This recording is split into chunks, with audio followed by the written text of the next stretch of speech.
জাতিসংঘের সাধারণ পরিষদের অধিবেশনে যোগ দিতে 23 সেপ্টেম্বর সোমবার নিউ ইয়র্ক যাচ্ছেন অন্তর্বর্তী সরকারের প্রধান উপদেষ্টা ডক্টর মোহাম্মদ ইউনূস। তিনি 27 সেপ্টেম্বর সাধারণ পরিষদের 79তম অধিবেশনে ভাষণ দেবেন।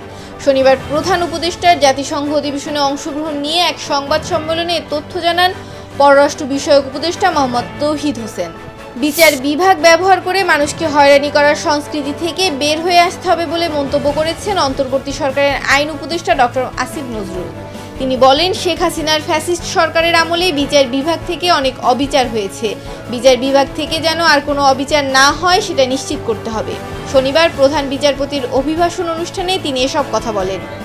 সুপ্রিম কোর্টে বিচারক নিয়োগে নীতিমালা দ্রুত প্রণয়ন করা হবে বলে জানিয়েছেন প্রধান বিচারপতি সৈয়দ রেফাত আহমেদ। শনিবার সকালে সুপ্রিম কোর্টের মূল ভবনের ইনার গার্ডেনে দেয়া অভিভাষণে এসব কথা বলেন তিনি। জরুরি ভিত্তিতে বিচার বিভাগের জন্য পৃথক সচিবালয় করার প্রস্তাব দিয়ে প্রধান বিচারপতি বলেন, দ্রুত এ বিষয়ে আইন মন্ত্রণালয়ে প্রস্তাব পাঠানো হবে।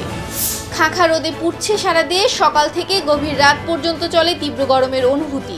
গরমে হাঁসফাঁস জনজীবন। চলতি বছরের মে মাসের পর একযোগে দেশে এত গরম পড়েনি। এ অবস্থার মধ্যেই ঢাকায় হয়ে গেল হালকা বৃষ্টি। তবে এমন বৃষ্টিতেও ঢাকার রাজধানীতে গরম কমবে না বলে জানিয়েছে আবহাওয়া অধিদপ্তর। জুম্মু ছাত্র জনতার ডাকে পার্বত্য চট্টগ্রামে 72 ঘন্টার সড়ক ও নৌপথ অবরোধ কর্মসূচি চলছে। অবরোধের কারণে খাগড়াছড়ি থেকে অভ্যন্তরীণ ও দূরপাল্লার যানবাহন চলাচল বন্ধ রয়েছে। এ পর্যন্ত কোথাও কোনো ধরনের অপ্রীতিকর ঘটনা ঘটেনি। অবরোধের সমর্থনে জেলা সদরে কোথাও পিকেটিংয়ের খবর পাওয়া যায়নি। খাগড়াছড়িতে সকাল থেকে সেনাবাহিনী, পুলিশ, বিজিবির অতিরিক্ত টহল দিচ্ছে। এখন পর্যন্ত পরিবেশ স্বাভাবিক রয়েছে।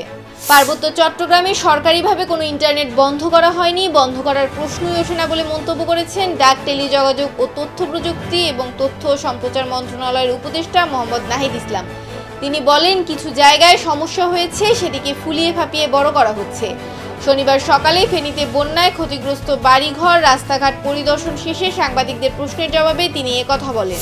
চলমান অর্থনৈতিক সংকটের মধ্যেই প্রেসিডেন্ট নির্বাচনের ভোট শুরু হয়েছে শ্রীলঙ্কায়। আজ শনিবার স্থানীয় সময় সকাল 7টা থেকে দেশজুড়ে একযোগে শুরু হয়েছে ভোট গ্রহণ।